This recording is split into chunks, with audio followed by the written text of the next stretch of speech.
देखिए आज ये जो जीत 20 साल बाद में फुलेरा में कांग्रेस की हुई है, ये बहुत बड़ा मायने रखती है। आप नहीं समझते हैं इस बात को, आप फुलेरा के लोग ये समझते हैं कि फुलेरा में खुशी हुई है। फुलेरा के खुशी से अलावा आपके दाताराम के लोग, आपके झोटवाड़ा के लोग, आपके चोमू के, आपके नावा के, आपके दूधू के लोग ये सोच रहे हैं कि जो हमने दिमाग में लगाया था वो चमत्कार हुआ है। फुलेरा ने वो चमत्कार करके दिखाया है जो हमें आशाएं थी।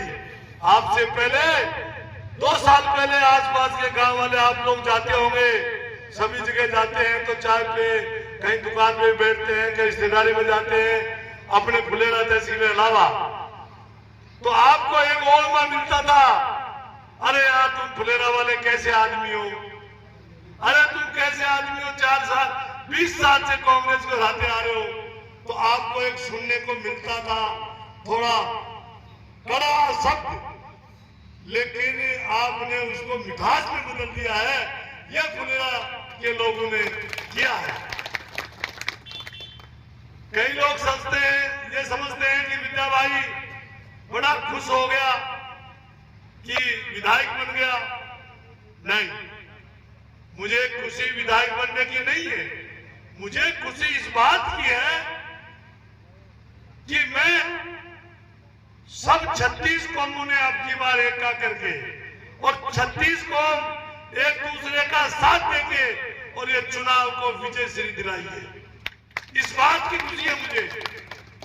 मैंने एक विचारधारा में चुनाव लड़ा था और उस विचारधारा में करीब करीब कोई जाति कोई धर्म ऐसा नहीं बचा जिसने आपका साथ नहीं दिया हो।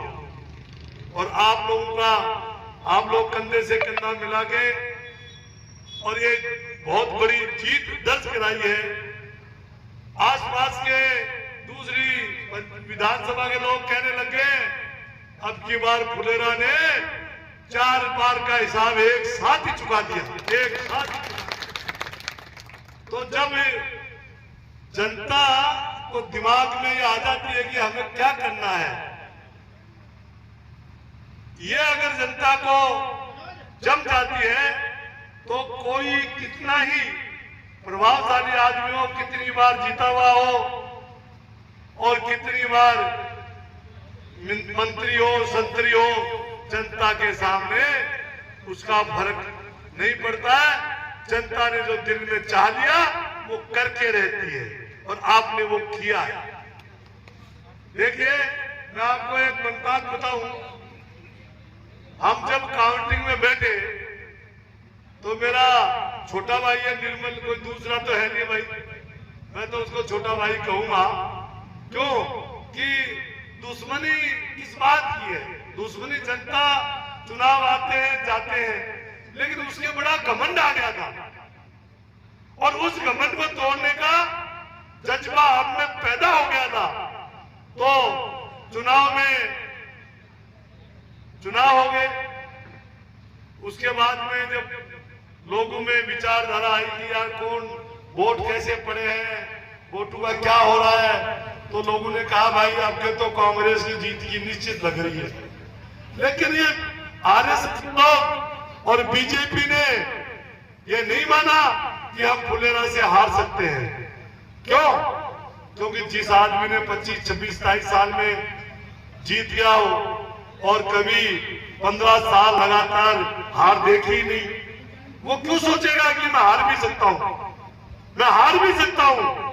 तो फुलेरा में एक डंका बजाया कि हम 4000 वोटों से जीत के आएंगे और सामान सट्टा खाने पीने का हलवाई से मंगा लिया।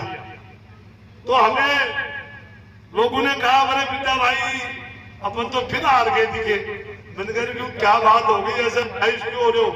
बोले पड़ोसी के तो सबको चीनी बोरी और बेसन मैदा जा रही है और इतनी तो उनको भाई उत्साह है उनको। तो मैंने कहा भाई अब 5-7 दिन की बात है, इंतजार करो। अपन ने जो 5 साल इंतजार कर लिया, 20 साल इंतजार कर लिया, तो अब 5-7 साल में आप क्यों उतावले हो रहे हो?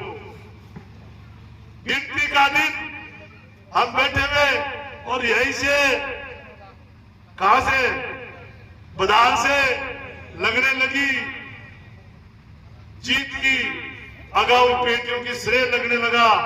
राणावता में भी आपने 2000 पंचायत से 2000 मतों से जिताया।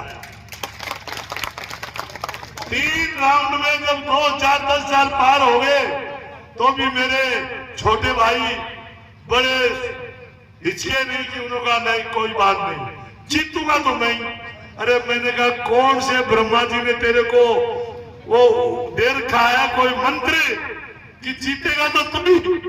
कोई बात नहीं, हम जनता का अगर हराएंगी तो फिर हम कोशिश करेंगे। हमने तो कहा जब तक तेरे को हराऊंगा नहीं, जब तक फुलेरा में लगा रहूंगा। अरे दोस्त चिंता मत कर। अब गिनती होगी, 20,000 से जीत रहे, 22,000 से जीत रहे और गिनती रही 20,000 की कि अब तो 20,000 वोट ही और गिनने और 22 से जीत रहे। फिर भी बात पहलवानी कर रहा, गणित जीतूंगा तो नहीं। अरे मैंने कहा भाई छोटे, वोट तो 20,000 ही गिनने हैं और 22 से जीत रहा हूं तो सारे ही तेरे को मिल जाएंगे, तो भी 2,000 से कहां से लाएगा? लेकिन भाई जिसने अपने चुनाव लड़ने के बाद में हार नहीं देखी कभी, वो कैसे हार को देख पाए? नहीं देख पाएगा। लेकिन जनता ने जो किया उसको मैं मजबूत समझता हूं कि जनता का जवाब बहुत करारा जवाब होता है। अब आपसे एक ही विनती है मेरी, अब आपके 1 साल बाद चुनाव आपके सरपंचों के आ जाएंगे, आपके पंचायत समिति के आ जाएंगे। आपने जो 36 कौम का एका सभी धर्मों का साथ लेके जो आपने अपना संगठन बनाया है, उस संगठन को अब बिखरने मत देना। मेरे मौसी वाले भाई कहलाते हैं, देखो लोगों ने क्या हवा दी थी कि अरे भाई वो तो वही की वही है। मैंने कहा आपके वो यही वही कहीं नहीं है, वो विद्या भाई की पीठ पे ही है। विद्या भाई के थप्पी पे लगे हुए हैं और आप देख लिया ना आपने। तो ये सब बातें क्यों होती है? ये जब होती है जब आपका संगठन 5 साल, मैं तो इसी बात में लगा रहा कि विचारधारा पे चुनाव लड़ूंगा, जातिवाद पे चुनाव नहीं लड़ूंगा। और मैंने कहा था कि हम एक जाति से कभी चुनाव नहीं जीत सकते। हाँ, तो एक चुनाव जीत सकते हैं गलती से, लेकिन परमानेंट चुनाव जीतना हो तो सभी जातियों का, सभी धर्मों को, आपके पड़ोसी को, आपके साथ में जो पड़ोसी है उसको आप अपना भाई मान के और उसको साथ कंधे से कंधा मिला के साथ रखे। मेरा ये जवाबदारी है मेरी कि आप कोई भी चुनाव जो आप लोग लड़ेंगे मिलके, आप हार नहीं सकते, ये पक्का समझना। और आप भी कोई बिखराव हो जाएगा तो कोई शक्ति नहीं है जो आपको चुनाव जीता दे, कोई शक्ति नहीं है। तो अब ये बातें तो हो गई चुनाव से संबंधित। अब अपन आगे की बात कर लेते हैं। अब आप लोगों ने मुझे, क्योंकि मैंने उस दिन यहाँ ये कहा था